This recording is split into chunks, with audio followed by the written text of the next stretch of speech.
नमस्कार दोस्तों, आप लोग अगर इलेक्ट्रिसिटी में अभी कुछ भी नहीं पढ़े हैं तो कोई बात नहीं। आज हम इलेक्ट्रिसिटी का सारा कॉन्सेप्ट इस वीडियो में पूरी तरह से बताने वाले हैं। यानी कि जो बच्चे पढ़े उनके लिए तो सोने पे सुहागा होने वाला है, और जो बच्चे नहीं पढ़े हुए हैं उनके लिए भी चिंता करने की कोई बात नहीं है। इसमें आज इस वीडियो में पूरी तरह से आपका इलेक्ट्रिसिटी चैप्टर का कॉन्सेप्ट क्लियर हो जाएगा। क्लियर का मतलब ये नहीं कि आपके दिमाग से क्लियर हो जाएगा, आपके दिमाग में पूरी तरह से घुस जाएगा। यानी हमें आप जब बोर्ड एग्जाम में जाएंगे तो आपको सारी चीज़ें समझ में आने लगेंगी, आपको सब कुछ वहाँ पर होने लगेगा। और लेकिन आपको करना क्या है, आप कॉपी पेन उठा लीजिए, साथ साथ हमारे नोट्स बनाते चलिए, जिससे आपको सारी चीज़ें समझ में आए। क्योंकि लिखते रहेंगे ना तो आपको और अच्छी तरीके से समझ में आएगा। वीडियो थोड़ी लंबी होने वाली है, इसलिए अगर पानी नहीं ना पिए हो तो पानी पी लीजिए, खाना खा लीजिए। खाना भी मत खाइएगा, नाश्ता करिएगा नहीं, खाना खा लेंगे तो सो जाएंगे भाई साहब, ठीक है। और ध्यान दीजिएगा, अगर आपको ये पूरा जो आज हम बताने जा रहे हैं, आज का जो पूरा चैप्टर हम कवर कराने जा रहे हैं, इसकी पीडीएफ अगर आपको चाहिए तो आप हमारे Telegram channel tuition tutorials by engineer Ashish Mishra को ज्वाइन करें। वहाँ पर हम इसकी पीडीएफ डलवा देंगे, आप वहाँ से जाकर इसके पीडीएफ को डाउनलोड कर सकते हैं। और एग्ज़ाम के पहले अगर आप उसको नोट्स बनाना चाहें तो वहाँ से भी आप नोट्स उसको बना सकते हैं और अपने पास रख सकते हैं, या उसकी फ़ोटोकॉपी करा के आप रख सकते हैं चाहे जो। तो आप इसको लिख लीजिए, टेलीग्राम में जाइए, इसको ज्वाइन कीजिए, वहाँ से पीडीएफ लीजिए और उसके बाद आप नोट्स बना लीजिए। तो आप घबराइएगा नहीं, अगर आप कोई चीज़ छूट जाती है तो आपको पीडीएफ यहाँ से मिल जाएगी, या वीडियो को आप रीटेक कर करके देख सकते हैं। तो चलिए दोस्तों, स्टार्ट करते हैं ये वीडियो।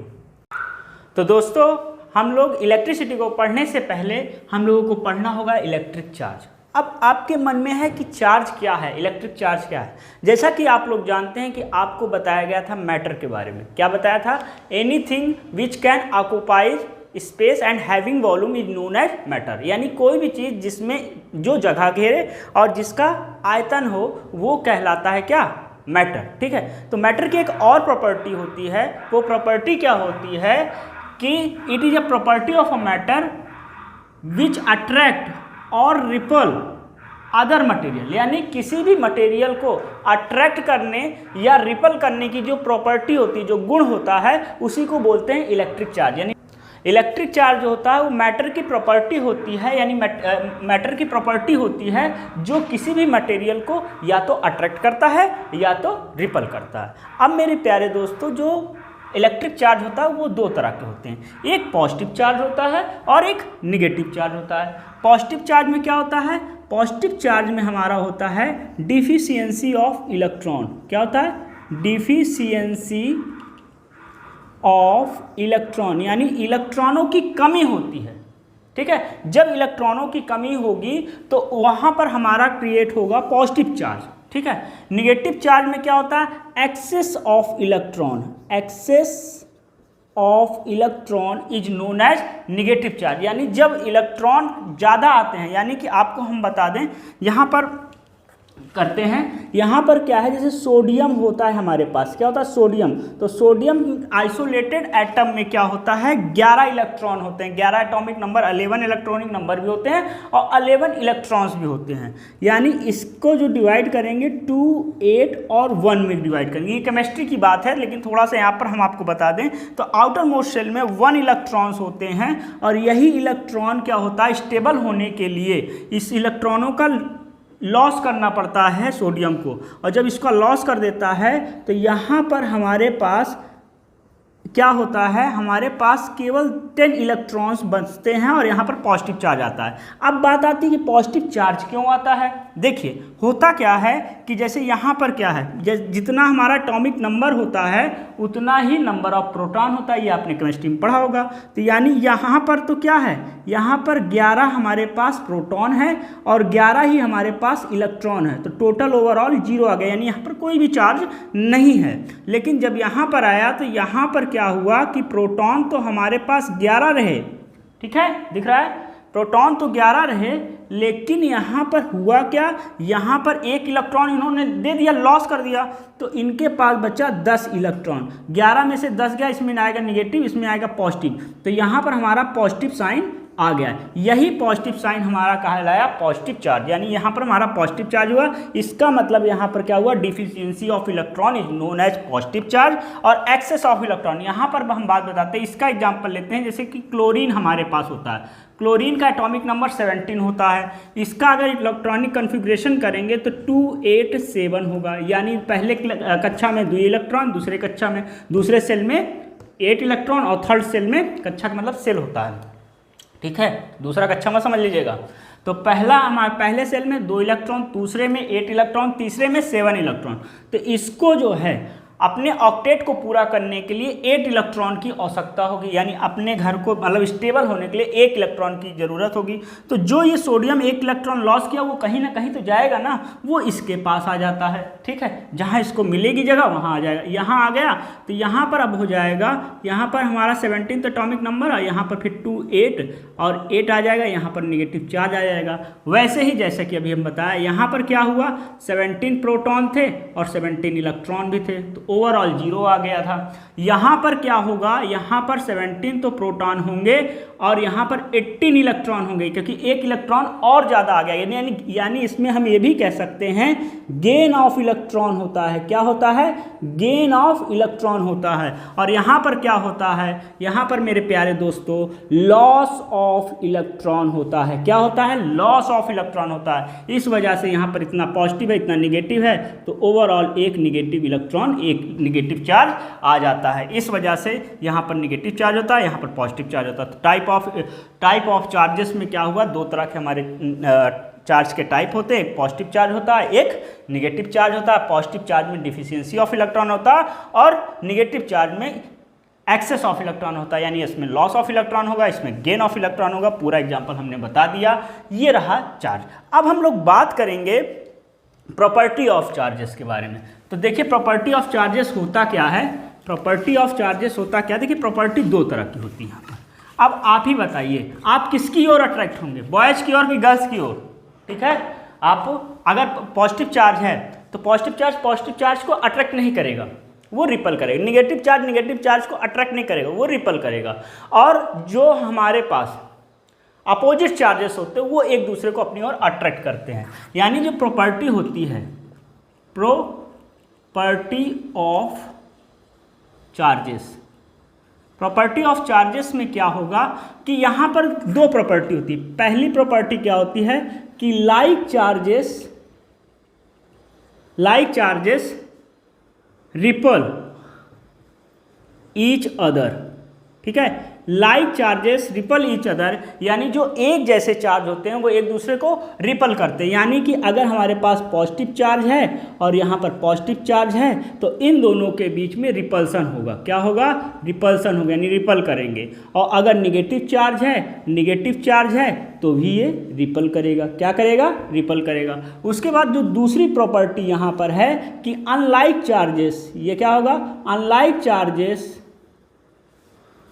अट्रैक्ट ईच अदर, ठीक है। तो अनलाइक चार्जेस यानी कि यहाँ पर हमारे पास पॉजिटिव है और निगेटिव है, तो ये दोनों एक दूसरे को अट्रैक्ट करेंगे। क्या करेंगे मेरे प्यारे दोस्तों, अट्रैक्ट करेंगे। क्या करेंगे मेरे प्यारे दोस्तों, अट्रैक्ट करेंगे। कोई दिक्कत, कोई परेशानी? तो यहाँ से आपकी ये प्रॉपर्टी हो गई कि लाइक चार्जेस रिपल करते हैं और अनलाइक चार्जेस अट्रैक्ट करते हैं। अब मेरे प्यारे दोस्तों आगे की बात करते हैं। एक इम्पॉर्टेंट बात है क्वांटाइजेशन, ठीक है। क्वांटाइजेशन क्या होता है, ये बातें हम आपको बता दें कि क्वांटाइजेशन क्या होता है। तो देखिए आप नोट करके लिखिएगा। क्या लिखेगा, नोट करके लिखेगा। क्या आप जो है नोट करके लिखिएगा, लिखिए नोट। देखिए नोट में क्या है, क्वांटाइजेशन ऑफ चार्जेस। क्वांटाइजेशन का मतलब होता है, देखिए एक फॉर्मूला। और ये चीज़ इसको बताने से पहले जो पीछे बताए थे कि चार्ज को, हमारा जो चार्ज है, चार्ज को हम क्यू से रिप्रेजेंट करते हैं। किससे रिप्रेजेंट करते हैं, क्यू से रिप्रेजेंट करते हैं। इसका एसआई यूनिट जो हमारा होता है वो कूलाम होता है। क्या होता है, कूलाम होता है, ठीक है। सी से आप रिप्रेजेंट करें, इसको कूलाम बोलते हैं, ठीक है। एसआई यूनिट जो इसका होता है वो कूलाम होता है। और Q इज इक्वल टू हमारा होता है NE। क्या होता है? NE। जहाँ पर इसको ये फॉर्मूले को ध्यान रखिएगा, ठीक है, कि Q इज इक्वल टू हमारा NE होता है। यही क्वांटाइजेशन ऑफ चार्जेस का फॉर्मूला होता है। अब बात आती है क्वांटाइजेशन होता क्या है। देखिए दोस्तों, जैसा कि आप बाज़ार में जाते हैं, कहाँ जाते हैं? बाज़ार, मार्केट में। तो मार्केट में आप कहेंगे कि 1.5 केला दे दो, तो कोई 1.5 केला नहीं देगा, देने को दे सकता है, लेकिन 1.5 केले का मतलब कुछ नहीं, मतलब कि उसमें आधा केला क्या करेगा, वो खुद खाएगा। ये हम आपको समझाने के लिए बोल रहे हैं। आप मार्केट में जाएंगे, ये नहीं कहेंगे कि 1.5 पेंसिल दे दो, आप या तो 1 पेंसिल लेंगे, या 2 लेंगे, या 3 लेंगे, या 1 दर्जन लेंगे, 12 लेंगे, ठीक है, या 24 लेंगे, जैसा आपकी आवश्यकता होगी। ठीक उसी तरह ये होता है। यहाँ पर एक इलेक्ट्रॉन में जो चार्ज होता है, एक इलेक्ट्रॉन में जो चार्ज होता है 1.6 इंटू 10⁻⁻19 कूलाम होता है। कितना होता है? 1.6 इंटू 10⁻⁻19 कूलाम होता है। तो मेरे प्यारे दोस्तों, ये विथ निगेटिव साइन होता है। ठीक, अगर इसके बाद क्या होता है, ध्यान दीजिएगा, यहाँ पर एक बात और नोट कर लीजिएगा कि एक प्रोटॉन में इतना ही चार्ज होता है, बट पॉजिटिव चार्ज के साथ, यानी 1.6 इंटू 10⁻⁻19 कूलाम ही होता है, लेकिन पॉजिटिव साइन के साथ। तो इसी तरह n का मतलब है, जैसे एक इलेक्ट्रॉन में इतना है, तो 2 इलेक्ट्रॉन में कितना होगा, इसमें 2 से मल्टीप्लाई कर दो, 3.2 into 10⁻⁻19 coulomb with negative sign. उसके बाद 3 इलेक्ट्रॉन में कितना होगा, 3 से मल्टीप्लाई 48, यानी 4.8 इंटू 10⁻⁻19 कूलाम। ठीक इसी तरह अगर कहेंगे n इलेक्ट्रॉन में कितना होता है, तो -n इंटू 1.6 इंटू 10⁻⁻19 कूलाम। तो मेरे दोस्तों, इस तरह से आपके एग्जाम में कभी कभी जब कंपटीशन के एग्जाम जाएंगे, आप जब कॉम्पिटिटिव का एग्जाम देने जाएंगे, तो उस समय बता दिया जा सकता है कि आपके इनमें से कौन सा ही मतलब क्वांटाइजेशन ऑफ चार्ज हो सकता है। तो आप इस तरह से बता सकते हैं। यहाँ पर हमारा E क्या है?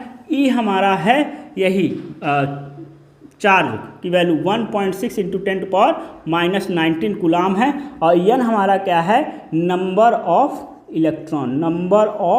इलेक्ट्रॉन। तो ये हमारी बातें थी, ये मुलाकातें थी, और यहाँ पर जो है, यहाँ पर जो चार्ज का नंबर होगा वो फिक्स होगा, यानी 1 2 3 4, यानी कि ये हमारा एक पॉजिटिव इंटीजर हो सकता है। ठीक, हो सकता नहीं है, ये हमारा क्या पॉजिटिव इंटीजर है। कोई दिक्कत, कोई परेशानी? तो ये चीज़ें हमारे पास हुई, आप इनको नोट कर लीजिए, फिर आगे चलते हैं। तो दोस्तों, आपके पास ये न्यूमेरिकल है, ये न्यूमेरिकल हमारे NCERT का ही है, और ये न्यूमेरिकल बहुत ही ज़्यादा पूछा जाता है। कभी कभी क्या होता है, आपके एग्जाम में डायरेक्ट इतना पूछकर ऑप्शन दे रहे थे। जो तेज बच्चे होते हैं, जो बच्चे ज़्यादा मतलब कि आप कह सकते हैं कि एकदम कंसंट्रेट होते हैं अपने पढ़ाई की ओर, तो वो इसकी वैल्यू ही याद कर लेते जो अभी आएगी। चलिए स्टार्ट करते हैं पहले इसको सॉल्व करना। तो देखिए यहाँ पर कहा क्या गया है कि calculate the number of electron, यानी आपको n की वैल्यू पूछा है कंसिस्टिंग 1 कूलाम, यानी Q की वैल्यू हमारे पास 1 कूलाम है ऑफ चार्जेस। तो और जानते हैं यहाँ पर जो हमारी E की वैल्यू है, E की वैल्यू हमने बताया 1.6 इंटू 10⁻⁻19 कूलाम होता है। ठीक है मेरे प्यारे दोस्तों, तो यहाँ पर हम अभी बताए हैं क्वांटाइजेशन ऑफ चार्जेस के अकॉर्डिंग कि n ही होता है। तो यहाँ पर हमको n की वैल्यू फाइंड आउट करना, तो n इज इक्वल टू हमारा हो जाएगा Q/E। Q की वैल्यू कितनी है? Q की वैल्यू हमारे पास 1 है, और इसकी वैल्यू 1.6 इंटू 10⁻⁻19 कूलाम है। जब इसको आप सॉल्व करेंगे तो 6.25 इंटू 10⁻+18 आ जाएगा, यानी इतने इलेक्ट्रॉन हमें चाहिए। ठीक है, ये हम जल्दी इसलिए करें क्योंकि हमको ये वैल्यू याद है, आपको नहीं याद है तो आप इसको सॉल्व करेंगे। कैसे सॉल्व करेंगे ये भी हम बता दें। यहाँ से पॉइंट हटाएंगे तो यहाँ 10/16 आ जाएगा, इसको ऊपर ले जाएंगे तो यहाँ पर आ जाएगा 10⁻⁻19 कूलाम। जब इसको सॉल्व करेंगे तो 625 कुछ ऐसा आ जाएगा, और इसको जब सॉल्व करेंगे तो इतने हमारे आ जाएंगे। तो ये इसका आंसर हुआ। देख लीजिए, कर लीजिए, और ध्यान दीजिए कभी कभी यही चीज़ आ ही जाता है, तो इसको एकदम कल क्लियर कर देंगे। तो दोस्तों, अगर इसको डिवाइड अगर करना नहीं आ रहा तो हम सोच रहे हैं इसको भी बता दें। तो यहाँ पर क्या 16 को 10 से आप डिवाइड करिए, तो यहाँ पर क्या आ जाएगा 0 पॉइंट लगाएंगे, तो पॉइंट लगाएंगे तो यहाँ एक 0 और बढ़ जाएगा। ठीक है, क्योंकि यहाँ पर यहीं पर आप 0 बढ़ा सकते हैं। तो यहाँ पर आप करेंगे तो 16 सिक्जा 6 बार जाएगा। 16 सिक्जा कितना होता है? 16×5 80, 16×96, तो 16 सिक्जा 96 आ जाएगा। इसको माइनस करेंगे 4 आएगा, और यहाँ पर 0 बढ़ाएंगे। अब ये 16×2 = 32, और 16 3 जा 48, तो 3 बार में ज़्यादा आ रहा है तो 2 बार ले जाएंगे, यहाँ पर 48 आ जाएगा, 48 आ जाएगा मेरे प्यारे दोस्तों। तो यहाँ पर आया हमारे पास 2, क्या आया 2, ज़्यादा हो रहा है क्या, 2 बार जाएगा ना तो 32 आ जाएगा, ठीक है 32 आ जाएगा। तो 32 में हमारा यहाँ पर क्या हो जाएगा 8 आ जाएगा। फिर यहाँ पर ये करोगे तो 16 5 जा 80 होता है, तो ये हमारा कैंसिल आउट हो गया। यानी यहाँ पर हमारा आया 0.625 इंटू 10⁻⁻19 हो गया, गुलाम नहीं, गुलाम हटा दो क्योंकि नंबर हो गया ना। अब यहाँ से इसको 1 पॉइंट उधर ले जाओगे तो ये पॉजिटिव में आएगा, नीचे निगेटिव है तो ऊपर पॉजिटिव हो जाएगा। और यहाँ पर हमारा आ जाएगा 6.25 इंटू 10⁻18, क्योंकि 1 पॉइंट हम उधर ले आए तो 19 हमारा 18 में हो जाएगा। तो यहाँ नंबर ऑफ इलेक्ट्रॉन हमारा 6.25 इंटू 10⁻18 हो गया। तो ये देख लीजिए, आगे चलते उसके बाद। तो अगला टॉपिक हमारा प्यारे दोस्तों क्या है, कंडक्टिविटी ऑफ सब्सटेंस। तो इसमें हमारे 3 तरह के कंडक्टिविटी होते हैं सब्सटेंस में, एक कंडक्टर, इंसुलेटर और सेमीकंडक्टर, ठीक है, ये 3 तरह के हमारे पास हैं। अब एक एक करके हम इनके बारे में पढ़ेंगे। देखिए आपको समझाने के लिए हम एक एग्जाम्पल लेते हैं। आप बसों में जाते हैं ना, बसों में कंडक्टर होता है, कौन होता है, लड़का होता है। क्या बोल रहे हैं, आजकल लड़कियाँ भी होती हैं, ठीक ठीक लड़कियाँ भी होती हैं। कुछ अपनी पब्लिसिटी करनी, अब महिलाओं को भी समान अधिकार देने के लिए महिलाओं को भी कंडक्टर इस समय बनाया जा रहा है। यानी हमारी जो बच्चियां हैं वो भी हमारी कंडक्टर बन रही हैं। यानी हमारी जो बहनें हैं, बच्चियां भी कह सकते हैं, बहनें नहीं, कुछ लोग कहेंगे कि हम इतने छोटे हो गए, नहीं, बड़े आपको करते हैं। तो आप लोग कंडक्टर क्या होता है, कंडक्टर एक इंसान होता है, ठीक है। और इंसान को अगर करंट लगाओगे तो क्या होगा, करंट उसको मारेगा कि नहीं। अगर आपको करंट लगाया जाएगा तो आपको मारेगा। तो यही चीज़ हम बताते हैं, यही चीज़ होता है कंडक्टर। कंडक्टर में हमने क्या डेफिनेशन दिया, दो substance through which electricity can flow, यानी जिसमें इलेक्ट्रिसिटी फ्लो हो सके वो हमारा कंडक्टर कहलाता है। यानी वो सब्सटेंस जहाँ पर इलेक्ट्रिसिटी हमारी फ्लो हो सके उसे बोलेंगे कंडक्टर।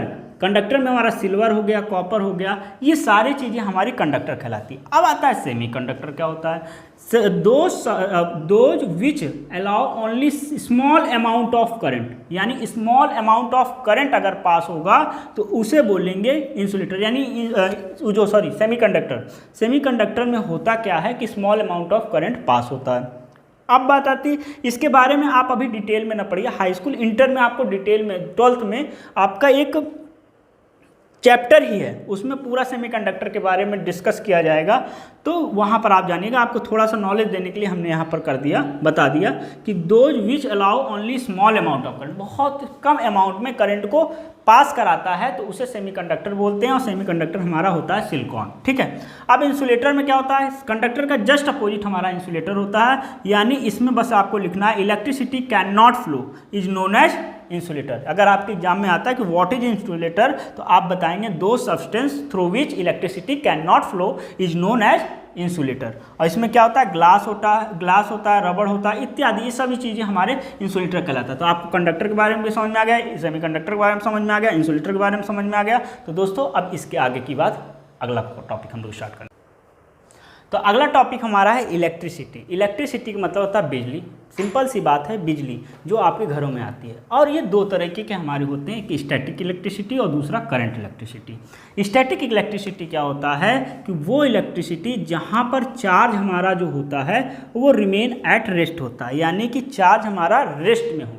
और रेस्ट में कैसे होगा, देखिए जैसे कि होता है कि द चार्ज एक्वायर्ड, हम कॉम्ब लेते हैं, कॉम्ब का एग्जांपल आप लोग बचपन में किए होंगे, कॉम्ब मान ले कंघी, तो अपने बाल में ऐसे ऐसे रगड़ते हैं। हमारे बाल तो बहुत ज़्यादा है इसलिए हम नहीं रगड़ेंगे, आप रगड़िएगा। तो अपने बाल में जब रगड़ेंगे और छोटे छोटे वो कागज़ के टुकड़े करेंगे तो उसकी ओर अट्रैक्ट होगा। तो इस तरह की जो हमारे इलेक्ट्रिसिटी डेवलप होती है, यानी उसमें चार्ज डेवलप होता है, तो उसकी होती है वो स्टैटिक इलेक्ट्रिसिटी कहलाती है। यानी यहाँ पर क्या होता है, इलेक्ट्रिक चार्ज डेवलप तो होता है, क्या होता है, इलेक्ट्रिक चार्ज डेवलप होता है, बट डू नॉट फ्लो, लेकिन फ्लो नहीं होता। यहाँ पर इलेक्ट्रिक चार्ज डेवलप होता है लेकिन फ्लो नहीं होता है। और करंट इलेक्ट्रिसिटी में क्या होता है कि the electric charge remain at motion, यानी हमारा इलेक्ट्रिक चार्ज अगर मोशन में होता है तो उसे बोलते हैं करंट इलेक्ट्रिसिटी। हमारे कोर्स में यही है और हम लोग को यही पढ़ना है। और इसमें ये कौन से होते हैं, जो हमारे घरों में इलेक्ट्रिसिटी आती है, जो बहकर आती है, यानी यहाँ पर इलेक्ट्रिक चार्ज हमारा जो होता है, यहाँ पर हमारा जो इलेक्ट्रिक चार्ज होता है, इलेक्ट्रिक चार्ज हमारा डेवलप भी होता है एंड फ्लो भी होता है, डेवलप्ड एंड फ्लो भी होता है, और फ्लो होकर हमारे घरों तक आता है। तो ये था इलेक्ट्रिसिटी। अब अगले टॉपिक की ओर हम लोग चलते हैं। इलेक्ट्रिक फील्ड का है, इलेक्ट्रिक फील्ड मतलब होता है दायरा। मतलब इसको समझने के लिए सबसे पहले फील्ड की बात कर लें। तो फील्ड का मतलब होता है दायरा, यानी जहाँ तक इसका प्रभाव हो, यानी किसी भी गुंडे मवाली या किसी भी व्यक्ति का एक दायरा होता है, उस दायरे के अंदर अगर कोई चीज़ आती है तो उसका प्रभाव पड़ता है। वैसे ही इलेक्ट्रिक फील्ड होता है कि इलेक्ट्रिक फील्ड का दायरा, यानी हमारे पास कोई चार्ज है, मान लीजिए यहाँ पर ये चार्ज है या नेगेटिव चार्ज आप कह सकते हैं, तो यहाँ पर इसका एक दायरा होगा, इसका एक प्रभाव होगा, जिस इन्फ्लुएंस बोल सकते हैं उसका। वहाँ तक अगर कोई भी चार्ज आएगा तो उसका इफेक्ट उसको देखने को मिलेगा, और उसके बाहर अगर जाएगा तो नहीं मिलेगा उसका प्रभाव। यानी कि मान लीजिए ये पूरा इसका दायरा है, ठीक है। तो कोई भी यहाँ पर मान लीजिए कि हमारे पास नेगेटिव चार्ज है, कोई भी पॉजिटिव चार्ज लाएंगे तो ये इसको अपनी ओर अट्रैक्ट करेगा, अगर इसके अंदर यहाँ पर लाएंगे तो, और यहाँ पर लाएंगे तो इसका कोई भी प्रभाव नहीं पड़ेगा। यानी भारत की, जैसे अभी की यूक्रेन की बात हो रही थी बहुत, तो हम यूक्रेन के अंदर हमारे बच्चे आ गए तो वो सुरक्षित हो गए, और यूक्रेन के बाहर वो क्या थे, असुरक्षित, क्योंकि वहाँ पर उनका दायरा नहीं था। जैसे कि कोई छोटा सा बच्चा होता है, वो अपनी माँ के मतलब अपने घर, जब भी कोई बाहर से दौड़ाता है तो अपनी घर की ओर भागता है, यानी उसको वहाँ सुरक्षा मिलती है, वो उसका दायरा है, ठीक है। तो यही चीज़ है। तो इलेक्ट्रिक फील्ड क्या होता है, electric charge when kept create a small area, यानी जहाँ पर इलेक्ट्रिक चार्ज को रखा जाता है और वो क्रिएट करता है एक छोटा सा एरिया अराउंड इटसेल्फ, अपने चारों ओर, where its effect can be felt, जहाँ पर उसका प्रभाव पड़ रहा हो, उसी को बोलते हैं इलेक्ट्रिक फील्ड। समझ में आ गई बात, कोई दिक्कत? क्या होता है, इलेक्ट्रिक चार्ज जब क्रिएट होता है अपने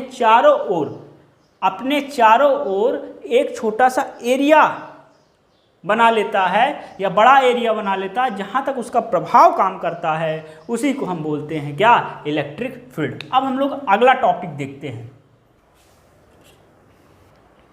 अब बात आती है चार्जिंग ऑफ बॉडी के बारे में। यानी चार्जिंग ऑफ बॉडी क्या होता है, तो it comes into notice when two bodies rubbed with each other, यानी जब दो बॉडी को एक दूसरे के ऊपर रब करते हैं तो उससे हमको ये देखने को मिलता है कि उसमें चार्ज आ गया। अब आप कहेंगे कि सर हम कैसे माने, तो आपको हमने बताया था, क्या बताया था, वही कंघी वाला एग्जाम्पल। तो ऐसे ऐसे रगड़ेंगे और कागज़ की ओर ले जाएंगे तो कागज़ उसकी ओर अट्रैक्ट होता है, इसका मतलब उसमें चार्ज डेवलप हो गया, तभी तो उसने अट्रैक्ट किया। जी हाँ दोस्तों, अब जैसे कि यहाँ पर हमने एक एग्जाम्पल दिया है कि हमारे पास ग्लास का रॉड है और यहाँ पर ये हमारे पास सिल्क का क्लॉथ है, ये हाथ है, इसको बोलेंगे हैंड, बहुत अच्छा हाथ है, ठीक है। इस चीज़ को देखिएगा, ये हमारा हैंड है, तो इससे रब किया गया, तो रब किया गया तो ग्लास में होता है नेगेटिव चार्ज, तो नेगेटिव चार्ज, इसके अंदर जो चार्जेस थे वो चार्ज आके यहाँ चले आए, ठीक है, इसके अंदर चार्ज आ गया। तो सिल्क क्लॉथ में क्या हुआ, एक चार्ज डेवलप हो गया। देखिए होता क्या है कि जैसे कि मान लीजिए कि हमारे पास ये ग्लास है, दिख रहा है, ग्लास है, इसमें 20 इलेक्ट्रॉन्स हैं और तो 20 प्रोटॉन भी होंगे, ठीक है। जब इसको रब किया गया, मतलब इस पर रब किया गया, तो हमारा ये अलग से, जैसे कि ये आया, ठीक है, यानी कि और ऊपर लिख देते हैं, यहाँ पर ये मान लीजिए मिल गया, ठीक है। तो यहाँ पर क्या हुआ कि मान लीजिए यहाँ से 4 इलेक्ट्रॉन यहाँ चले गए, ठीक है, इसमें 4 इलेक्ट्रॉन चले गए, यानी अब यहाँ बचे 16 इलेक्ट्रॉन और 20 प्रोटॉन तो उतना ही रहेंगे। तो यहाँ पर क्या है, 4 इलेक्ट्रॉनों का, यानी कि हमारे पास +4 इलेक्ट्रॉन पॉजिटिव चार्ज आ गया। उसी तरह इसमें हुआ कि यहाँ पे जब रब किया गया तो यहाँ के कुछ इलेक्ट्रॉन यहाँ पर हमारे ट्रांसफ़र हो गए, यहाँ के कुछ इलेक्ट्रॉन हमारे यहाँ पर ट्रांसफ़र हो गए, जिसकी वजह से यहाँ पर हमारा एक चार्ज डेवलप हो गया, ठीक है मेरे प्यारे दोस्तों। तो ये था चार्जिंग, यानी किसी भी बॉडी को चार्ज कैसे किया जाता है, ये चीज़ हमने इसमें बताया आपको। तो मेरे प्यारे दोस्तों यहाँ पर क्या है, यहाँ पर हम लोग इलेक्ट्रिक करंट के बारे में पढ़ेंगे। इलेक्ट्रिक करंट क्या होता है, it is rate of flow of charge, यानी कि I is equal to Q/T होता है। क्या होता है, I is equal to Q/T, ये हमारा फॉर्मूला होता है। देखिए जब एग्जाम में कैसे लिखेंगे, यहाँ पर आपको ये बता दें, पहला स्टार आप ये बनाइएगा, ये कि it is rate of flow of charge. जब भी रेट का बात आ जाए, रेट का मतलब होता है टाइम, टाइम्स इसकी बात टाइम्स इसका रिलेशन है। तो यहाँ पर टाइम नीचे है, तो जब नीचे रहता है तो उसको बोलते हैं रेट ऑफ चेंज ऑफ किसका, चार्जों का फ्लो होने का जो दर होता है उसी को हम लोग बोलते हैं करंट। ठीक है, इसकी जो यूनिट होती है यानी इसकी एसआई यूनिट जो हमारी होती है, एसआई यूनिट जो हमारी होती है, देखिए एसआई यूनिट क्या होती है, चार्ज की एसआई यूनिट हमारी कूलाम होती है और समय का एसआई यूनिट हमारी सेकंड होती है। तो इसको कूलाम पर सेकंड या हम इसको एम्पियर भी बोल सकते हैं। क्या बोल सकते हैं, कूलाम पर सेकंड या एम्पियर भी हम इसको बोल सकते हैं। और बातें ध्यान रखिएगा, यहाँ पर हमारे कुछ इंपॉर्टेंट बात होती है। 1 मिली एम्पियर क्या होता है, 1 मिली एम्पियर हमारा होता है 10⁻³ एम्पियर। ठीक है, ये चीज़ें ध्यान रखिएगा। उसके बाद क्या है 1 माइक्रो एम्पियर, इसको बोलते हैं माइक्रो, ये माइक्रो का साइन है। तो 1 micro ampere equal to 10⁻⁻6 ampere होता है। तो ये चीज़ें हमारे पास होती हैं, इन चीज़ों को हम लोग को जानना होता है। अब एक इंस्ट्रूमेंट होता है, क्या होता है, एक इंस्ट्रूमेंट होता है, यहाँ पर लिख लीजिए, उसका नाम है एमीटर। क्या है, एमीटर। एमीटर, एमीटर एक इंस्ट्रूमेंट है जिसको हम बोर्ड पे लगवाए दे रहे हैं, ये एमीटर रहा है। ठीक है, तो ये केवल एक ही तरफ फ्लो होता है। ठीक है, एक ही तरफ मतलब इसकी सुई जाती है, तो इसको एमीटर। तो एमीटर अगर पूछा जाए व्हाट इज एमीटर, तो एमीटर इज अ डिवाइस या instrument which measure electric current, जो कि इलेक्ट्रिक करंट को मेजर करता है। अब कभी कभी आपसे ये पूछ लेता है कि 1 एम्पियर क्या होता है, 1 एम्पियर क्या होता है, इसको रफ कर देते हैं। तो देखिए 1 एम्पियर क्या होता है, जैसा कि आपको फॉर्मूला ये पता है, तो यहाँ पर क्या है, when Q is equal to 1 coulomb, T is equal to 1 second, then तब क्या होगा, then I is equal to 1 coulomb per 1 second. तो ये इसी को बोलेंगे क्या, इसी को बोलेंगे 1 एम्पियर। ठीक है, तो इस तरह से आप लिखिएगा। उसके बाद डबल इन्वर्टेड में लिखिएगा, क्या लिखिएगा कि when 1 coulomb of electric charge, when 1 coulomb of electric charge, when 1 coulomb of electric charge flow through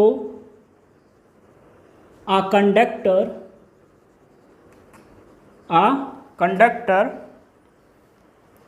of wire in 1 second, in 1 second is known as 1 ampere. ठीक है, यानी कि क्या हमने बताया कि 1 कूलाम इलेक्ट्रिक चार्ज जब किसी कंडक्टर वायर के कंडक्टर में 1 सेकंड के लिए फ्लो हो तो उसे बोलेंगे 1 एम्पियर। तो ये सारी बातें हमारी इलेक्ट्रिसिटी की थी।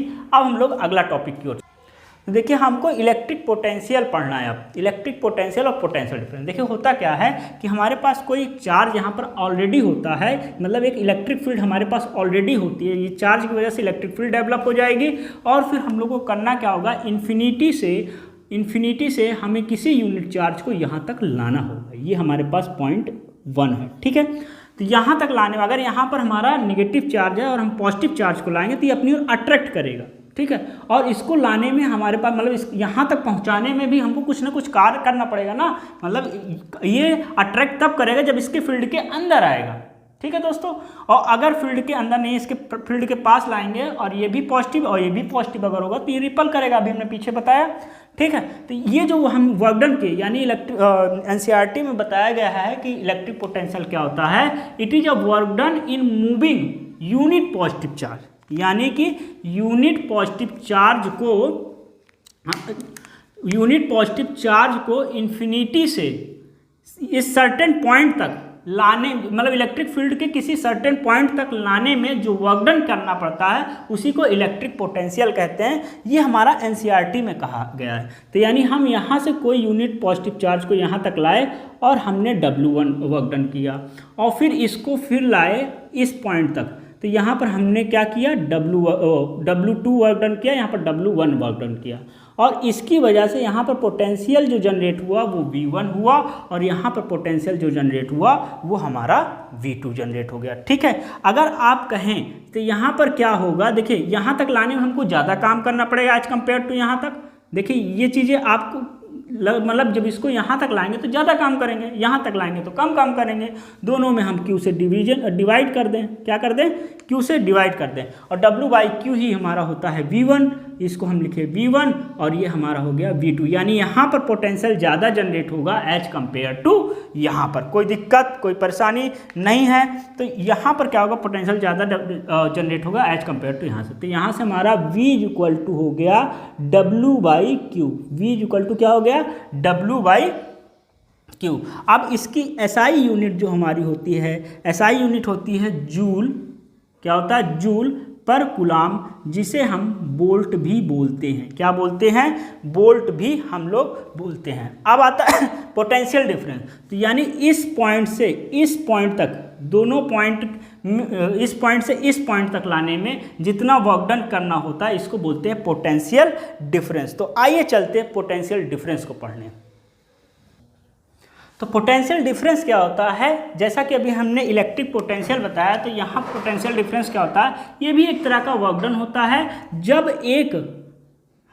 जब हमारा कोई चार्ज मूव करता है एक पॉइंट से दूसरे पॉइंट पर, यानी मान लीजिए हमारे पास पॉइंट एक ये है, एक पॉइंट हमारे ये है, तो यहाँ से ये इस पॉइंट तक लाने, मान लीजिए ए पॉइंट है और ये बी पॉइंट है, तो यहाँ से यहाँ तक एक यूनिट चार्ज को या एक यूनिट चार्ज को लाने में जो वर्क डन किया जाता है उसी को बोलते हैं पोटेंशियल डिफरेंस। तो यहाँ पर क्या होता है, दोनों पॉइंट हमारे फिक्स होते हैं, वहाँ एक पॉइंट इन्फिनिटी होता है और दूसरा पॉइंट तक हमको लाना पड़ता है। तो यहाँ पर डेल V = हो जाएगा W/Q, ठीक है। जहाँ पर डेल V हमारा क्या है, वो V1 - V2 है, यानी इस पॉइंट पर अगर V1 है पोटेंशियल और इस पॉइंट पर अगर पोटेंशियल V2 है, तो V1 - V2 ही हमारा होता है पोटेंशियल डिफरेंस, ठीक है। इसकी SI यूनिट वही होती है, क्या होती है,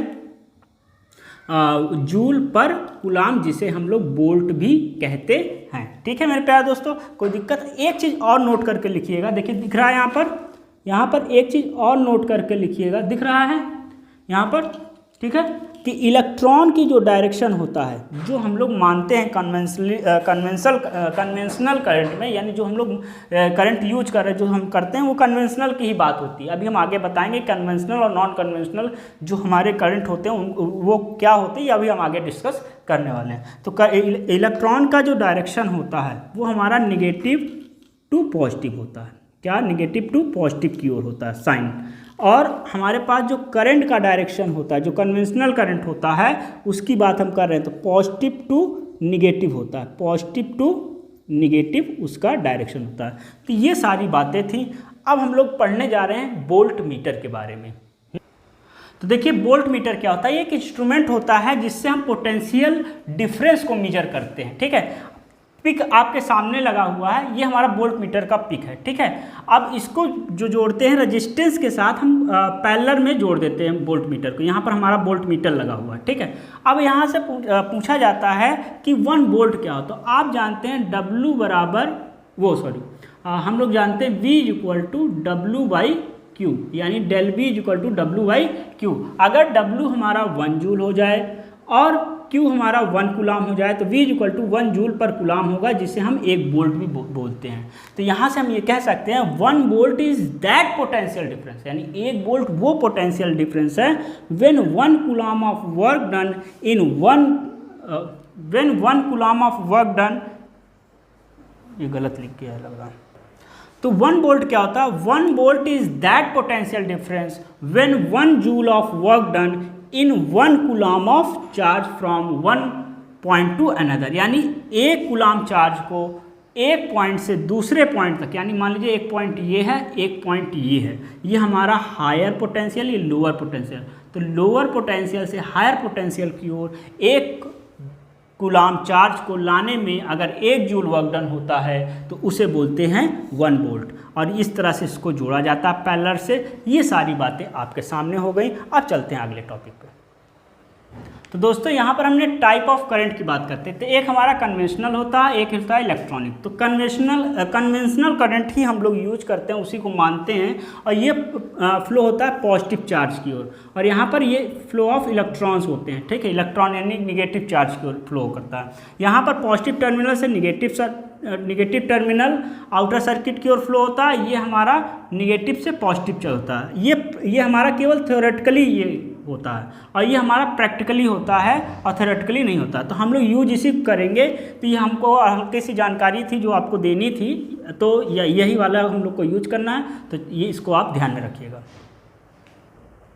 तो दोस्तों आपके बोर्ड में ये कुछ इलेक्ट्रिक डिवाइस हैं जिनके सिंबल्स दिए हुए हैं, तो आप लोग इसका स्क्रीनशॉट ले लीजिए और ध्यान रखिएगा कि इस चीज़ का ये सिंबल होता है, इस चीज़ का ये सिंबल होता है। ये सारी चीज़ें आपके एग्जाम में कभी कभी ऑब्जेक्टिव में पूछ सकते हैं कि ये किस चीज़ का सिंबल है, या कभी कभी एग्जाम में पूछा जाता है, तो इसको आप ध्यान रखिएगा।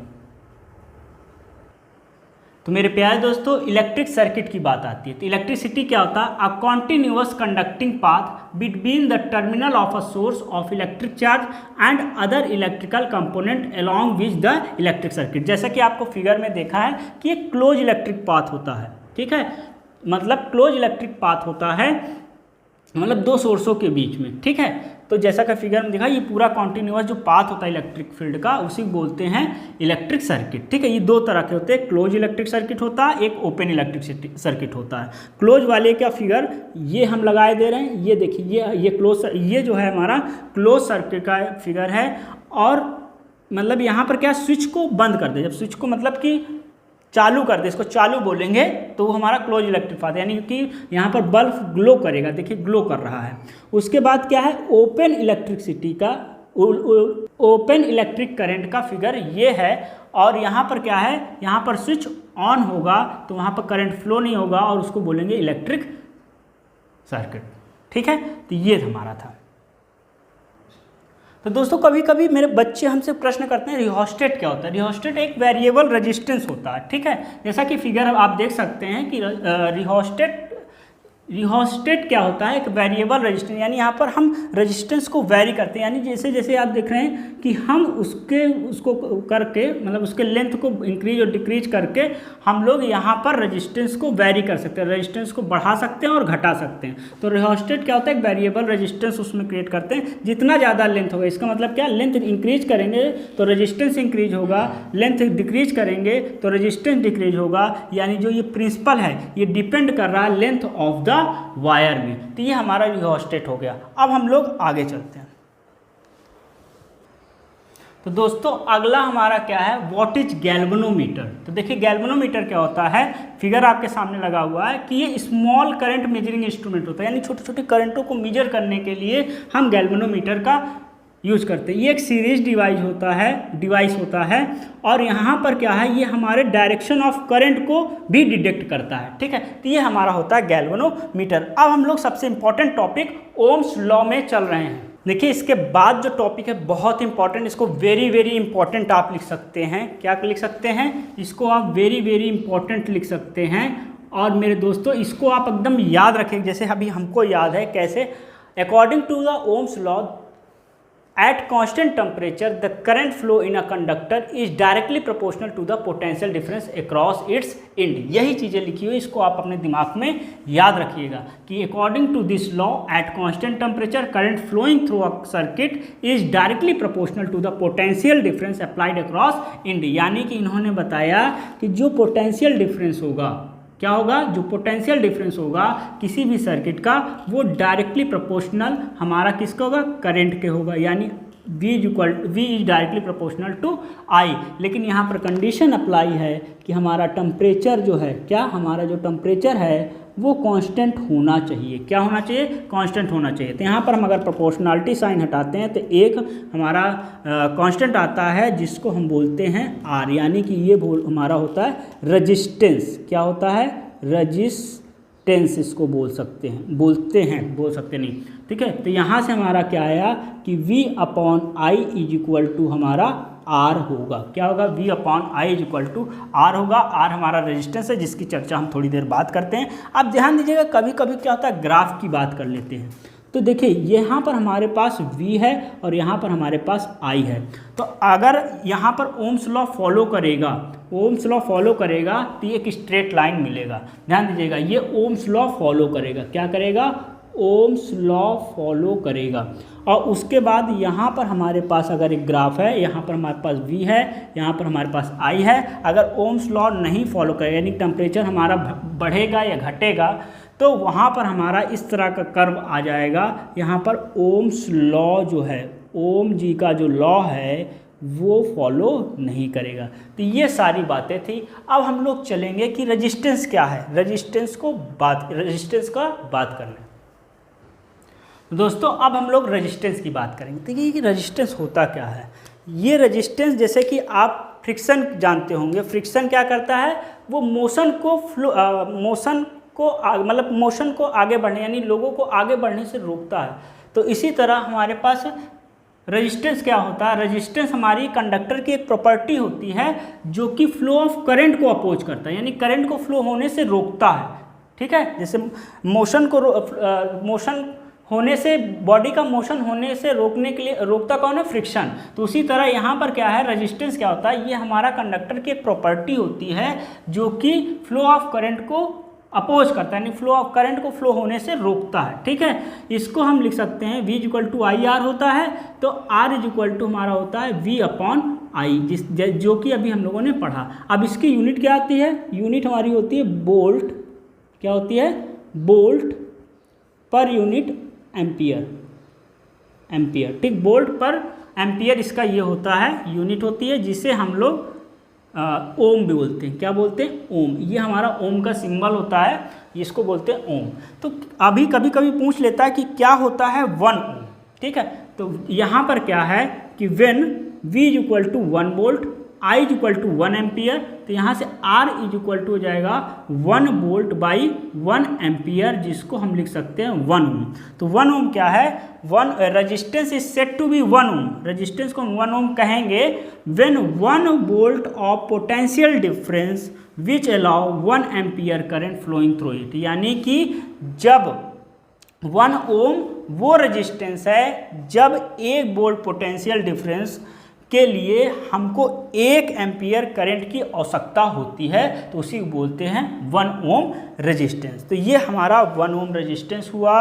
रेजिस्टेंस क्या होता है ये चीज़ें पढ़े। अब हम लोग पढ़ने जा रहे हैं फैक्टर के बारे में, कि फैक्टर, रेजिस्टेंस का फैक्टर क्या होगा, किस किस चीज़ों पे डिपेंड करता है, ये चीज़ें हम पढ़ने जा रहे हैं। अब हम लोग पढ़ेंगे कि रेजिस्टेंस डिपेंड किस पर करता है, किन किन चीज़ों पर। तो देखिए, लेंथ ऑफ वायर पे डिपेंड करता है, एरिया पे डिपेंड करता है, नेचर ऑफ मटेरियल पे डिपेंड करता है और टेम्परेचर पे डिपेंड करता है। अब कैसे डिपेंड करता है, देखिए लेंथ को अगर आप इंक्रीज करेंगे, क्या करेंगे, लेंथ को अगर आप इंक्रीज करेंगे तो रेजिस्टेंस हमारा इंक्रीज होगा, यानी length is directly proportional to resistance. ठीक है, अगर लेंथ को आप डिक्रीज करेंगे तो रेजिस्टेंस हमारा क्या होगा, डिक्रीज होगा। तो यहाँ से ध्यान दीजिए, कभी कभी इस पर न्यूमेरिकल था, इसलिए इस पर देखिए हम यहाँ पर उन टॉपिकों को ज़्यादा वेटेज दे रहे हैं जो आपके एग्जाम में जिस तरह के क्वेश्चन आते हैं, हम उस चीज़ को उस चीज़ पर काम कर रहे हैं। ठीक है, तो ध्यान दीजिएगा, यहाँ पर क्या होता है, यल अगर प्रोपोर्शनलिटी साइन हटाएंगे तो एक कांस्टेंट आएगा, यहाँ पर L = KR हो गया। और अगर हमारे पास 2 वायर हैं, पहले का लेंथ L1 है और K R1 हो जाएगा, अगर L2 है तो यहाँ पर हमारा आ जाएगा K R2 हो जाएगा। ठीक है, तो यहाँ से हम अगर ये इक्वेशन नंबर फर्स्ट मान लो, इसको इक्वेशन नंबर 2 मान लो, तो L1/L2 हमारा हो जाएगा R1/R2। तो ये चीज़ें हमारे पास होती हैं। अब हम लोग आगे चलते हैं, आगे की बात करते हैं। ठीक है, अगला बात क्या है, हम लोग एरिया पे डिपेंड करेंगे। तो एरिया में क्या होता है कि अगर हम जो एरिया पे हमारा होता है तो resistance is inversely proportional to area, यानी कि अगर हम एरिया को बढ़ाएंगे तो लेंथ हमारा घटेगा, और अगर एरिया को हम घटाएंगे तो लेंथ हमारा इंक्रीज होगा।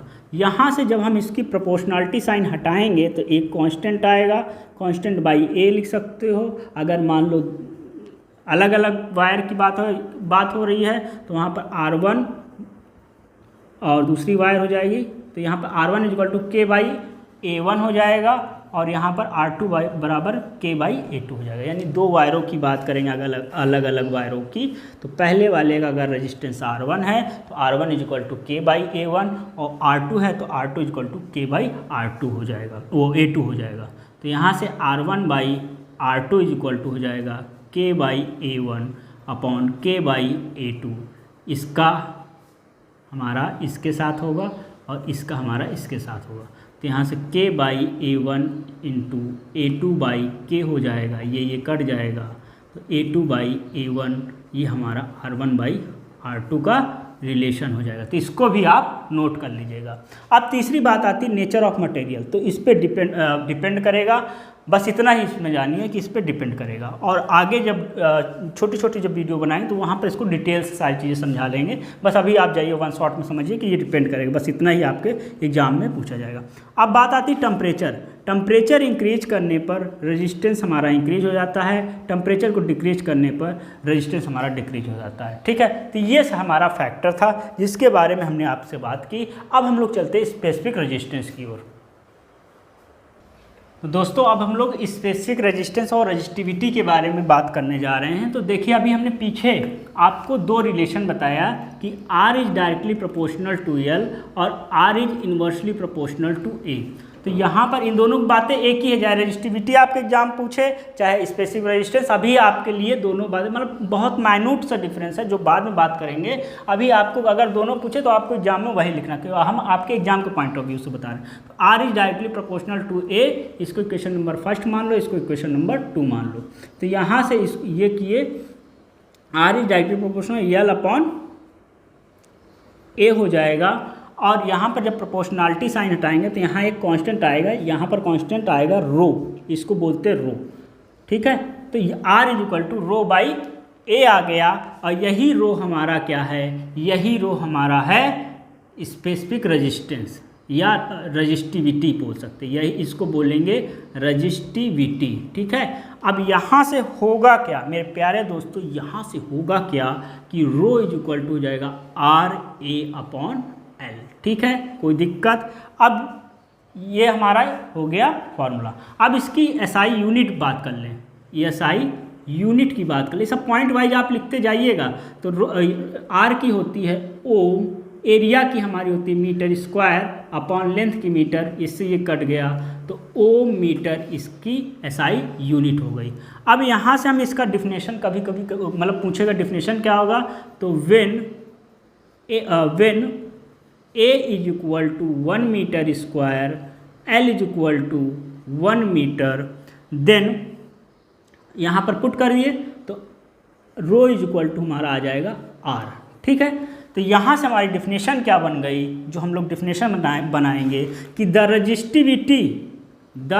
Resistivity of a substance is equal to the resistance, यानी रजिस्टिविटी हमारे रेजिस्टेंस के इक्वल होगा of a wire when a wire is 1 metre length, जब वायर का लेंथ क्या हो 1 मीटर हो और उसका cross sectional area 1 metre square हो, तो जो रजिस्टिविटी होती है वो उस वायर के रेजिस्टेंस के बराबर होगी। तो ये हमारे पास सारी बातें रजिस्टिविटी थी। अब हम लोग आगे चलते हैं।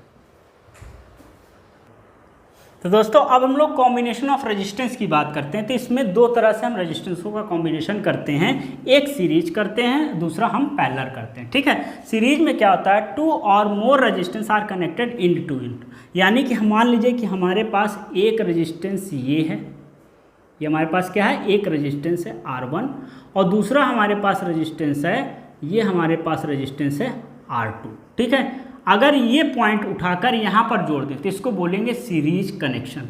यानी कि होगा क्या मेरे प्यारे दोस्त कि ये हमारे पास R1 है, क्या है हमारे पास ये R1 है और यहीं से हम दूसरे वाले R2 को ले आकर जोड़ देते हैं, तो ये हमारा हो गया R1 और ये हमारे पास R2 हो गया। और इस तरह का जो कनेक्शन होता है उसको बोलते हैं सीरीज कनेक्शन, यानी कि इंड टू इंड। क्या बोला, इंड टू इंड जो ज्वाइंट होता है इसको बोलते हैं सीरीज कनेक्शन। इसमें क्या होता है, जैसे यहाँ से हम I करंट देंगे तो यही करंट यहाँ पर भी जाएगा, R1 में भी वही करंट R2 में जाएगा, यानी इसमें करंट सेम होता है।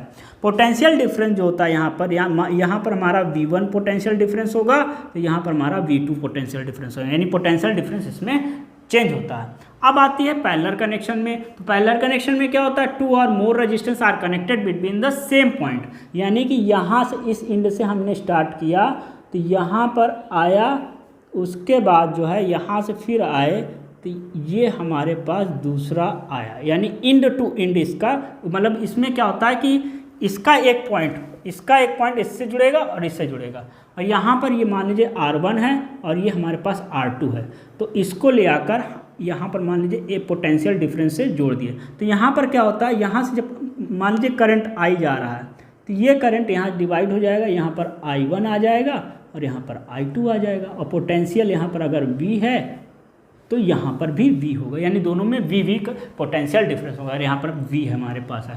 तो यहाँ से क्या हुआ, यहाँ पर करंट हमारा डिफरेंट होगा, पोटेंशियल डिफरेंस हमारा सेम होगा। और ध्यान दीजिएगा इक्विवेलेंट रेजिस्टेंस यहाँ पर क्या होगा, सीरीज के केस में R इक्विवेलेंट हमारा R1 प्लस R2 हो जाएगा, और इन केस ऑफ पैरेलल हमारा इक्विवेलेंट रेजिस्टेंस जो होगा वो 1/R equivalent is equal to 1/R1 plus 1/R2। कभी कभी क्या होता है, इसका प्रूवमेंट आता है, तो हम एक एक करके चलेंगे। तो पहले हम सीरीज का बताते हैं, फिर हम पैरेलल का बताते हैं। तो बच्चों क्या क्या हाल चाल है आपके, बहुत थक गए, पानी उनी पी लीजिए, जाइए पानी उनी पी लीजिए, फिर आगे शुरू करिए। तो अब हम लोग इसका डेरिवेशन करेंगे बहुत ज़्यादा। लाइए हम भी पानी पी लेते हैं, थक गए होंगे आप लोग, थोड़ा ब्रेक ले लीजिए, ब्रेक ले लिए, आप भी पानी नहीं पी चुके हैं। अब हम इसका डेरिवेशन करते हैं, बस थोड़ा सा और बचा मेरे प्यारे दोस्तों। अब आप लोग का देखिए, अब सारी चीज़ों को करना है, थोड़ा टाइम तो लगेगा। तो अब इसका डेरिवेशन करते हैं, तो सीरीज की बात करते हैं। क्या करते हैं मेरे दोस्तों, सीरीज की बात। सीरीज में हमारे 3 रेजिस्टेंस ये हैं, यहाँ से हमने करंट फ्लो किया, तो अभी हमने पीछे बताया कि यहाँ पर करंट हमारा सेम होगा, वोल्टेज हमारे डिफरेंट होंगे। तो R1 के लिए V1 डिफरेंट वोल्टेज हो गया, और R2 के लिए पोटेंशियल डिफरेंस V2 हो गया, R3 के लिए पोटेंशियल डिफरेंस V3 हो गया। ठीक है, तो यहाँ पर क्या होता है, जो टोटल वोल्टेज V होगा वो V1 plus V2 plus V3 होगा, और हम जानते हैं ओम्स लॉ के according V is equal to IR होता है।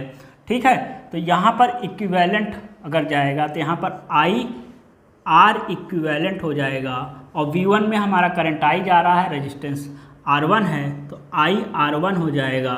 यहाँ पर क्या हो जाएगा, IR2 हो जाएगा, यहाँ पर क्या होगा, IR3 हो जाएगा। ठीक है, तो यहाँ से I कॉमन ले लीजिए आप, तो यहाँ हो जाएगा R1 plus R2 plus R3 हो जाएगा, और यहाँ पर I इंटू R इक्विवेलेंट हो जाएगा। I से हमारा I कट गया, तो R इक्विवेलेंट यहाँ पर R1 plus R2 plus R3 हो गया। तो ये सीरीज का डेरिवेशन हो गया। अब हम लोग चलते हैं पैरेलल के डेरिवेशन में।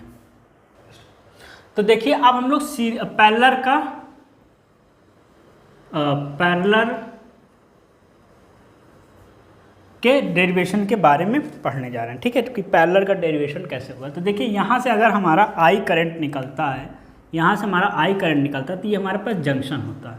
तो यहाँ पर डिवाइड हो जाएगा करंट I1, I2 और I3। अभी हमने बताया था इसमें करंट हमारा क्या होता है, डिवाइड होता है। इसका मान लीजिए पोटेंशियल डिफरेंस V है, तो इसके लिए भी V3 के लिए भी पोटेंशियल डिफरेंस V ही रहेगा।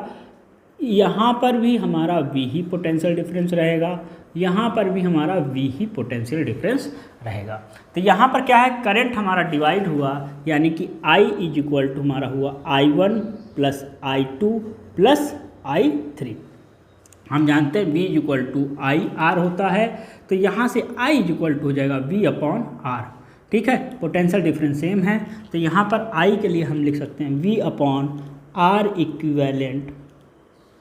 ठीक, और यहाँ पर हमारा आ जाएगा, यहाँ पर पोटेंशियल V सेम रहेगा, और रेजिस्टेंस यहाँ पर क्या है, R1 है, और यहाँ पर क्या है, V अपॉन R2 है, यहाँ पर क्या है, V अपॉन R3 है। V को कॉमन ले लो, तो V से हमारा V कैंसिल हो जाएगा, 1 upon R equivalent is equal to 1 upon R1 plus 1 upon R2 plus 1 upon R3। ये इसके इक्विवेलेंट का फॉर्मूला आ गया। तो ये हमारा डेरिवेशन हो गया। अब हम लोग आगे के टॉपिक पे चलते हैं, यानी heating effect of electric current के बारे में चलते हैं। तो अब हम लोग पढ़ेंगे heating effect of electric current, यानी इलेक्ट्रिक करंट की वजह से जो हीटिंग इफेक्ट होता है वो हम बात करेंगे। तो हमारे एक जूल साइंटिस्ट थे, उन्होंने बताया था कि जो हीटिंग इफेक्ट है, यानी कि एच हमारा है, बहुत डिटेल में इसकी बात नहीं करेंगे, इसकी डिटेल में आपको क्लास 12th में बताया जाएगा। तो उन्होंने बताया था कि एच हमारा जो है वो directly proportional to I square होता है, यानी करंट के स्क्वायर के डायरेक्टली प्रोपोर्शनल हमारा हीटिंग इफेक्ट होता है। दूसरा हमारा क्या, रेजिस्टेंस के भी डायरेक्टली प्रोपोर्शनल होता है। तीसरा हमारा जो होता है वो टाइम के डायरेक्टली प्रोपोर्शनल होता है, ये बात उन्होंने बताई थी। तो यहाँ से अगर हम तीनों को मिला लें तो आई स्क्वायर आर टी, ये बात हमारी टोटल निकल के यहाँ से आती है। ठीक है, जब हम यहाँ पर प्रोपोर्शनलिटी साइन हटाएंगे तो एक कांस्टेंट के आएगा, के आई स्क्वायर आर टी हो जाएगा, दिख रहा है। अगर हम यहाँ पर के इज इक्वल टू 1 लग देते हैं तो एच इज इक्वल टू हमारा आ जाएगा क्या, आई स्क्वायर आर टी। ठीक है मेरे प्यारे दोस्तों, कोई दिक्कत, कोई परेशानी? अब हम इसको प्रूफ करने जा रहे हैं। तो देखिए, प्रूफ करने के लिए इसको रफ कर देते हैं, फिर प्रूफ करते हैं। देखिए तो ये हमारी चीज़ें आ चुकी हैं। अब हम इसको प्रूफ करने जा रहे हैं। तो प्रूफ कैसे होगा, ये चीज़ हम आपको दिखाने जा रहे हैं। देखिए, यहाँ पर हम लोग जानते हैं कि V is equal to I R, Ohm's law के अकॉर्डिंग क्या होता है, V is equal to I R. और हम ये भी जानते हैं, क्या जानते हैं बताइए, V इज इक्वल टू होता है W बाई क्यू। ये अभी हम लोगों ने पहले पढ़ा। और यहाँ पर हम लोगों ने ये बात भी पढ़ी, I इज इक्वल टू हमारा होता है क्या, V is equal to I R. I is equal to हमारा होता है Q by T, charge per unit, rate of flow of charge is known as electric current. ये भी हम लोग जानते हैं। इन दोनों चीज़ों को यहाँ पर अगर हम कर दें तो W by Q is equal to यहाँ पर आ जाएगा Q by T into R. ठीक है, इसको क्रॉस मल्टीप्लिकेशन कर दीजिए तो W इज इक्वल टू आ गया Q square R by T. Q is equal to होता है I T, Q is equal to क्या होता है, आई टी होता है। यानी देखिए, तो यहाँ पर नहीं, ये यहाँ तक बात समझ में आ गई, कोई दिक्कत? इसको नोट कर लीजिए। तो W इज इक्वल टू हो गया Q square R by T. Q is equal to हमारा होता है I T, Q is equal to होता है आई टी। तो यहाँ पुट कर दीजिए, तो यहाँ पर W इज इक्वल टू हो जाएगा आई टी, इसका whole square R upon T हो जाएगा, जिसको हम लिख सकते हैं I square T square R by T. T से हमारा टी कट गया तो आई स्क्वायर आर टी हमारा आ गया, और W ही हमारा हीटिंग इफेक्ट होता है। ठीक है, तो यहाँ पर हमारा प्रूफ हो गया, हमारा ये प्रूफ हो गया मेरे प्यारे दोस्तों। तो इस तरह से हमारा होता है। अब हम लोग इसका एप्लीकेशन पढ़ेंगे। क्या पढ़ेंगे? एप्लीकेशन। अब हम लोग हीटिंग इफेक्ट का एप्लीकेशन पढ़ेंगे। तो सबसे पहले बल्ब में यूज होता है। बल्ब में जो यूज होता है टंगस्टन के रूप में होता है। ठीक है, तो यहाँ पर क्या होता है, टंगस्टन का जो मेल्टिंग पॉइंट होता है बहुत ही ज़्यादा होता है, लगभग 3380 होता है। तो यहाँ तक आने भी जल्दी गलता नहीं है, और इससे क्या होता है कि ग्लो होने लगता है और हमारे घरों में रोशनी आ जाती है। तो पहला तो ये हो गया। दूसरा होता है फ्यूज। फ्यूज क्या होता है, ये एक सेफ्टी डिवाइस होता है, जिससे क्या होता है कि जब ज़्यादा हमारा इलेक्ट्रिक यहाँ पर करंट फ्लो होता है और बहुत ज़्यादा गर्म हो जाता है, और जितना हमको करंट नहीं चाहिए उससे ज़्यादा चला जाता है, तो यहाँ से ये कट हो जाता है। ये हमारा कॉपर निकल एलॉय का होता है। इसका मेल्टिंग पॉइंट बहुत ही लो होता है, इस वजह से इसको बनाया जाता है कि ज़्यादा अगर प्रोवाइड हो जाए तो अंदर ना फ्लो जाने पाए, तो इस वजह से यहीं से कट जाए हमारा। तो ये चीज़ें हमारा गल जाए और गल के टूट जाएगा, तो अंदर के जो हमारे डिवाइस जो बड़े बड़े, जैसे कि आपके फ्रिज है, कूलर है, एसी है, ये सब चीज़ें क्या हों, ये सब चीज़ें आपकी बची रहें, ज़्यादा नुकसान ना हो, इस वजह से इसको लगाते हैं। ये कॉपर निकल के काम करता है। और तीसरी बात जो होती है वो हीटिंग एलिमेंट है, जैसे हीटर है, प्रेस है इत्यादि, इन सब के लिए भी इसका यूज किया जाता है। ये हमारा नाइक्रोमियम एलॉय से बनता है। इस नाइक्रोमियम एलॉय का ही क्यों यूज करते हैं, क्योंकि उसकी रजिस्टिविटी ज़्यादा होती है। अगर रजिस्टिविटी ज़्यादा होगी तो रजिस्टेंस ज़्यादा होगा, और अगर रजिस्टेंस ज़्यादा होगा तो उसका जो है हीटिंग इफेक्ट, मतलब हीट करने की क्षमता भी होगी, उससे आप प्रेस भी कर सकते हैं। घरों में गीजर होता है, उससे पानी आप गर्म करते हैं। तो ये सारी चीज़ें हम लोग यूज करते हैं।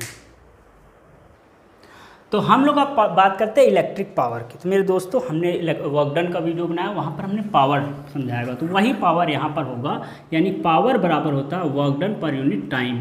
Work done per unit time ही हमारा होता है क्या, इसको work done per unit time जो होता है वही बोलते हैं पावर। तो वही चीज़ यहाँ पर भी करेंगे कि work done per unit time. तो यहाँ पर कैसे करेंगे, देखिए अभी हम लोगों ने समझा V इज इक्वल टू होता है W by Q.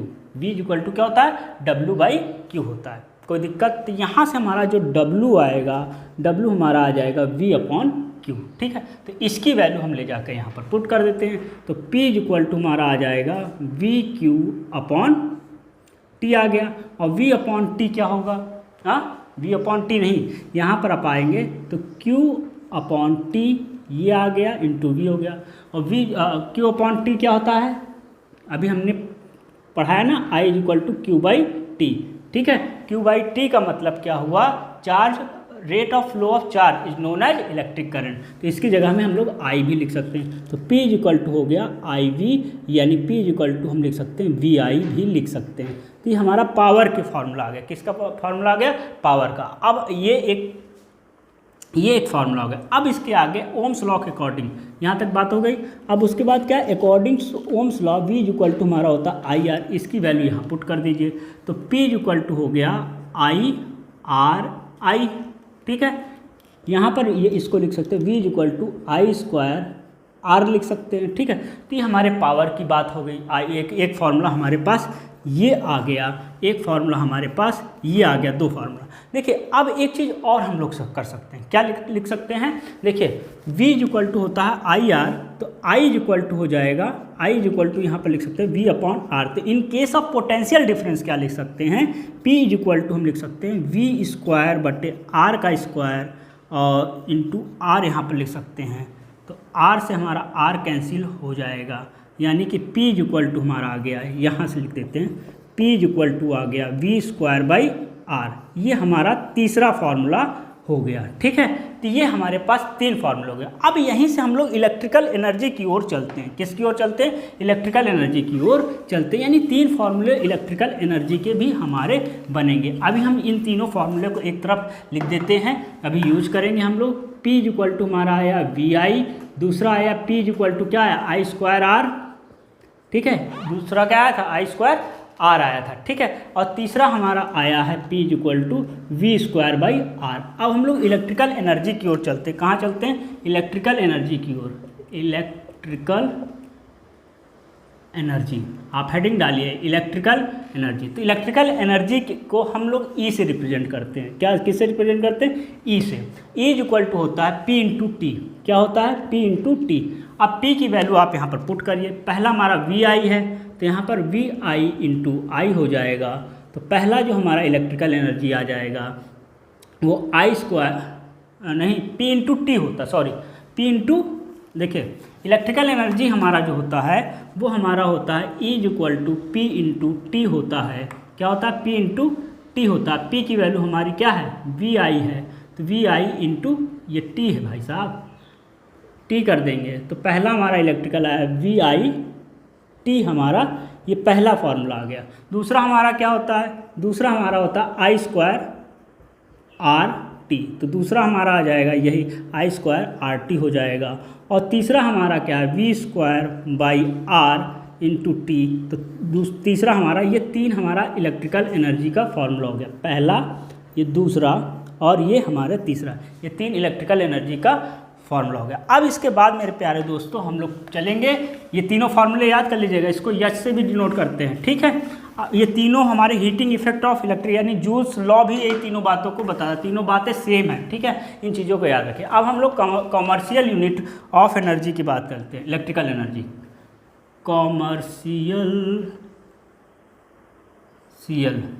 Unit of electrical energy.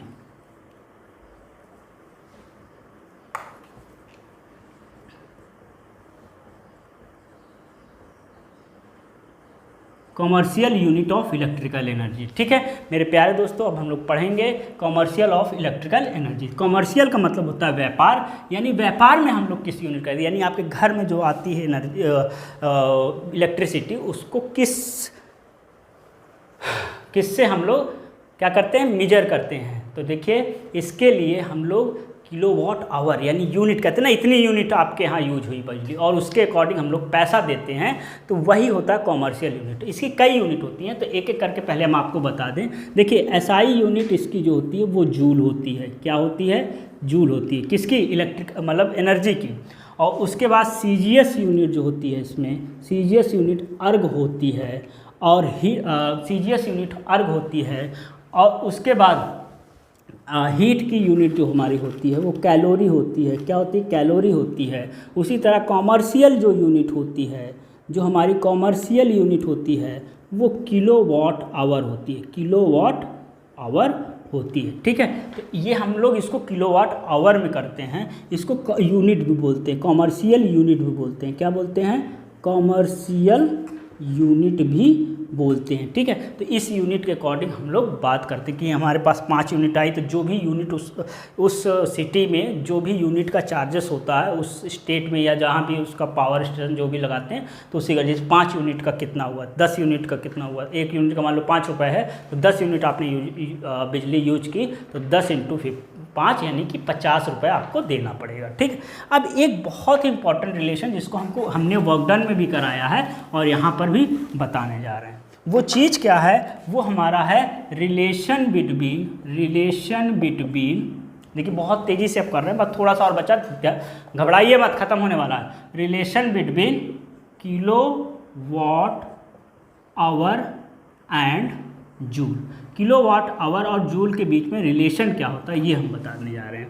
ये बहुत इंपॉर्टेंट भी है, बहुत बार आया भी है, इसका रिजल्ट भी आप याद रखिएगा। तो 1 किलोवाट आवर का मतलब है 1 किलोवाट फॉर 1 आवर, और 1 किलोवाट में 1000 वाट होता है। और अभी हमने बताया पावर इक्वल टू W/T यानी कि जूल पर सेकेंड होता है।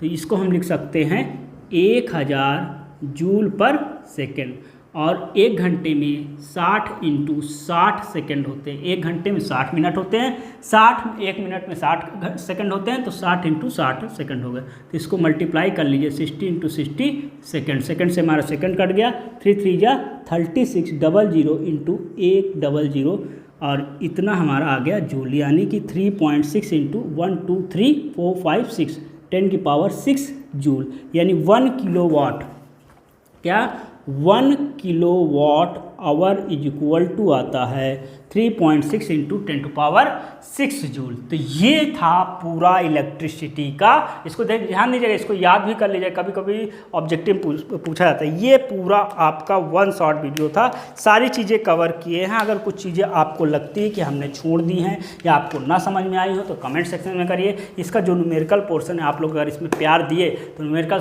सेक्शन अगर आप चाहते हो तो कमेंट सेक्शन में करिए कि आपको न्यूमेरिकल भी चाहिए, तो हम इसके जो छोटे छोटे न्यूमेरिकल्स हैं, क्योंकि न्यूमेरिकल्स 1 ही 2 ठो कंसिडर की, क्योंकि वीडियो बहुत लंबी हो चुकी है, तो वहाँ पर हम न्यूमेरिकल के बारे में भी करेंगे। और अगर आपको इसका PDF चाहिए, एक बार फिर से आपको कर देते हैं, अगर PDF चाहिए तो आप हमारे टेलीग्राम चैनल दिख रहा है, Telegram channel tuition tutorial by engineer Ashish Mishra को ज्वाइन कीजिए, और वहाँ पर हम इसका PDF डलवाए दे रहे हैं। वहाँ से आप जाकर इसके PDF को डाउनलोड कर लीजिए और अपने पास रखे रहिए, और एग्ज़ाम से पहले ज़रूर इसको रिवीजन करिएगा। 1 बार 2 बार अपने नोट्स बना लीजिए, कोशिश करिए कि एक ही बार में आप नोट्स बनाइए, बार बार इसमें वीडियो को देखने की ज़रूरत नहीं है, और बार बार अपना समय भी मत बर्बाद करिए, क्योंकि उस नोट से करेंगे आप जल्दी, क्योंकि आपको और भी चीज़ें पढ़नी है। और दोस्तों, अगर इसमें आप अपने दोस्तों तक शेयर ना किए तो शेयर कर लीजिए, क्योंकि कितनी मेहनत हमने की आप ये देख सकते हैं कि 1-1.5 घंटे 2 घंटे, लगभग 1.5-2 घंटे की वीडियो गई है, अभी देखना पड़ेगा कितना गया। तो वो चीज़ें आपके लिए कर रहे हैं, और आने वाले समय में आपको जो मैग्नेटिज्म है उसकी भी वीडियो अगर दे देंगे, और कार्बन एंड कंपाउंड और केमिस्ट्री की जो भी चैप्टर्स हैं, पीरियोडिक क्लासिफिकेशन, इन सब की वीडियो आप लोगों को प्रोवाइड करा देंगे। तो दोस्तों चलते हैं, मिलते हैं अगली वीडियो में, तब तक के लिए धन्यवाद। जय हिंद, जय भारत।